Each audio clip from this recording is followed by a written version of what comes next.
नई Delhi railway station का वो प्लेटफॉर्म हमेशा की तरह मुसाफिरों की जल्दबाजी और शोर शराबे से खचाखच भरा हुआ था। सुबह का वक्त था और स्टेशन की भागदौड़ अपने चरम पर थी। चाय बेचने वाला 22 साल का नौजवान समीर एक ग्राहक से चाय के पैसे लेने के लिए अपना मोबाइल फोन हाथ में पकड़े हुए था ताकि वह डिजिटल पेमेंट चेक कर सके। उसने अपनी पुरानी काले रंग की लेदर जैकेट की कॉलर को थोड़ा ऊपर किया क्योंकि सुबह की हवा में अभी भी हल्की सी सिहरन थी। जैसे ही उसने पेमेंट कंफर्म होने पर अपनी नजरें मोबाइल स्क्रीन से उठाई, उसकी निगाहें अचानक भीड़ को चीरती हुई एक बुजुर्ग दंपत्ति पर जाकर ठहर गई। वह एक बेहद मार्मिक दृश्य था। 70 साल के आसपास का एक कमजोर और बूढ़ा आदमी अपनी पत्नी का हाथ बहुत ही मजबूती से थामे हुए था। वो बुजुर्ग अपनी हर एक सांस के साथ अपनी पत्नी को सहारा दे रहा था, जो शायद किसी बीमारी के कारण ठीक से चल नहीं पा रही थी। उनके कपड़े बहुत ही साधारण और जगह जगह से घिसे हुए थे, जो उनकी गरीबी की गवाही दे रहे थे। बूढ़े आदमी के कंधे पर एक पुराना सा कपड़े का झोला टंगा था।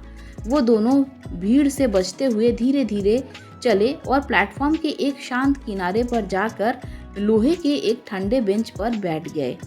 समीर उन्हें कुछ देर तक देखना चाहता था। उनके चेहरे पर एक अजीब सी बेबसी थी जिसने उसे अपनी ओर खींचा था। लेकिन तभी लाउडस्पीकर पर एक सुपरफास्ट एक्सप्रेस ट्रेन के आने की घोषणा गूंज उठी। ट्रेन के आते ही यात्रियों का हुजूम उमड़ पड़ा। चाय, गरम चाय की आवाज लगाता हुआ समीर अपने काम की आपाधापी में खो गया और उन बुजुर्ग का ख्याल उसके दिमाग से निकल गया। दिन भर नई दिल्ली रेलवे स्टेशन पर कई गाड़ियां आईं और गईं। हजारों मुसाफिर अपनी मंजिलों की ओर निकल गए। धीरे धीरे सूरज ढलने लगा और शाम की पीली रोशनी ने स्टेशन को अपनी आगोश में ले लिया। समीर की शिफ्ट अब खत्म होने वाली थी। वो अपनी चाय की केतली समेट रहा था। अपनी थकान मिटाने के लिए उसने खुद के लिए आधी कटिंग चाय निकाली और उसी प्लेटफॉर्म के किनारे की तरफ चल पड़ा जहां सुबह उसने उस दंपत्ति को देखा था। जैसे ही वह उस कोने में पहुंचा, उसके कदम अचानक रुक गए। उसके हाथों में पकड़े चाय के कुल्हड़ से भाप उड़ रही थी। उसने देखा कि जो बुजुर्ग दंपत्ति अभी भी उसी बेंच पर बैठे हुए थे। पूरे 12 घंटे बीत चुके थे। बूढ़ी औरत अपने पति के कंधे पर सिर रखे सो रही थी और वो बूढ़ा आदमी अपनी पथराई हुई आंखों से स्टेशन के मुख्य द्वार की तरफ ऐसे घूर रहा था जैसे किसी के आने का बहुत बेसब्री से इंतजार कर रहा हो। उनके पास पानी की एक बोतल तक नहीं थी। समीर से रहा नहीं गया। वह उनके पास गया और बहुत ही आदर के साथ बोला, बाबा, आप लोग सुबह से यहीं बैठे हैं, कोई ट्रेन का इंतजार है क्या? यह लीजिए, गर्मा गर्म चाय पीजिए, थोड़ी राहत मिलेगी। बूढ़े आदमी ने चौंक कर समीर की तरफ देखा। उसकी आंखों के किनारे आंसुओं से भीगे हुए थे। उसने कांपते हाथों से मना करते हुए कहा, नहीं बेटा, हमारे पास तुम्हें देने के लिए पैसे नहीं है। मेरा बेटा अभी आता ही होगा, वो कुछ खाने को ले आएगा। समीर मुस्कुराया, बाबा, चाय के पैसे नहीं चाहिए, यह मेरी तरफ से है, आप बस पी लीजिए। पर आपका बेटा कहाँ गया है? इतनी देर तो किसी काम में नहीं लगती। चाय का कुल्हड़ हाथों में लेते ही उस बुजुर्ग की हिम्मत जैसे जवाब दे गई। उसका दर्द आंसुओं के रूप में छलक पड़ा। उसने भर्राई हुई आवाज में अपना नाम रामनाथ बताया और कहा, बेटा, हम एक छोटे से गांव से आए हैं। मेरे बेटे ने कहा था कि शहर के बड़े अस्पताल में तुम्हारी माँ की आंखों का इलाज करवाएंगे। सुबह जब हम यहाँ स्टेशन पर उतरे तो उसने कहा कि वो हम दोनों के लिए बाहर से नाश्ता और आगे की ट्रेन की टिकट लेकर आता है। उसने हमें इस बेंच पर बिठाया और कहा कि मैं कहीं नहीं जाऊंगा। सुबह से शाम हो गई बेटा, वो नहीं लौटा। समीर का दिल धक्क से रह गया। उसने तुरंत अपना मोबाइल फ़ोन निकाला और कहा, बाबा, मुझे उसका नंबर बताइए, मैं अभी फ़ोन लगाता हूँ। हो सकता है वो कहीं भीड़ में खो गया हो या फ़ोन की बैटरी ख़त्म हो गई हो। रामनाथ ने अपने कुर्ते की जेब से एक मुड़ा टुड़ा कागज निकाला और समीर को दे दिया। समीर ने उस नंबर पर फ़ोन लगाई। दूसरी तरफ से जो आवाज़ आई, उसने समीर के पैरों तले ज़मीन खिसका दी। आपके द्वारा डायल किया गया नंबर अस्तित्व में नहीं है। समीर ने निराश होकर रामनाथ की तरफ देखा। रामनाथ ने एक गहरी और ठंडी सांस ली और अपने उसी कुर्ते की दूसरी जेब से एक और कागज का टुकड़ा निकाला। मुझे पता है बेटा, वो नंबर बंद है। दोपहर में एक बाबूजी से मैंने फ़ोन लगवाया था। दरअसल जब मैं पानी पीने के लिए अपनी जेब में कुछ सिक्के टटोल रहा था तो मुझे मेरी जेब में यह चिट्ठी मिली। मेरे बेटे ने ही चुपके से रख दी थी।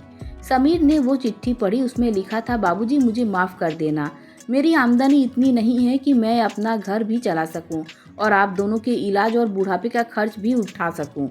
मेरी पत्नी रोज़ इसी बात पर मुझसे लड़ती है। मैं आप दोनों को अपने साथ नहीं रख सकता। आप दोनों किसी आश्रम में चले जाना या गांव वापस लौट जाना, मुझे मत ढूंढना। चिट्ठी पढ़कर समीर के हाथ कांपने लगे। उस नौजवान की आंखों में गुस्सा और दर्द दोनों एक साथ उतर आए। जो काले रंग की लेदर जैकेट उसे सुबह ठंड से बचा रही थी, वह अब उससे इस समाज की असलियत के आगे बेमानी लग रही थी। तभी वो बूढ़ी औरत नींद से जागी। उसने रामनाथ की तरफ देखा और एक छोटे बच्चे जैसी मासूमियत से पूछा, जी अपना रमेश आ गया क्या? मुझे बहुत भूख लगी है, उसे कहो ना जल्दी से हमें घर ले चले।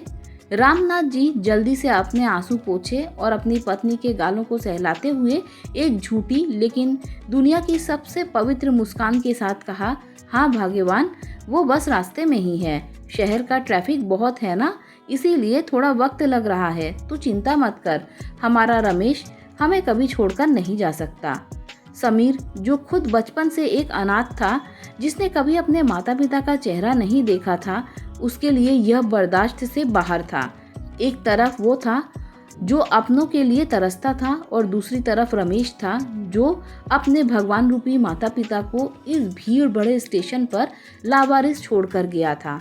समीर ने अपना मोबाइल फोन वापस अपनी जैकेट की जेब में रखा। उसने आगे बढ़कर रामनाथ के दोनों हाथ अपने हाथों में ले लिए और बोला, बाबा, रमेश की ट्रेन तो छूट गई, लेकिन आपका दूसरा बेटा आ गया है। चलिए मेरे साथ। मेरा कमरा छोटा ज़रूर है, लेकिन वहाँ आप दोनों के लिए बहुत जगह है। माँ को भूखा नहीं रखूंगा मैं। रामनाथ जी ने अचरज और आंसुओं के साथ समीर को देखा।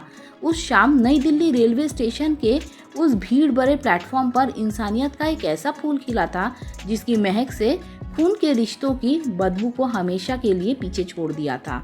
समीर उन दोनों को हाथ पकड़कर स्टेशन से बाहर निकल रहा था और ऐसा लग रहा था मानो उसे आज अपने खोए हुए माता पिता मिल गए हों। क्या आपको लगता है कि आधुनिकता और पैसे की अंधी दौड़ में इंसानियत और रिश्ते इतने खोखले हो गए हैं कि लोग अपने माता पिता को भी बोझ समझने लगे हैं? अगर आप समीर की जगह होते तो क्या करते? अपने विचार नीचे कमेंट में ज़रूर बताइएगा।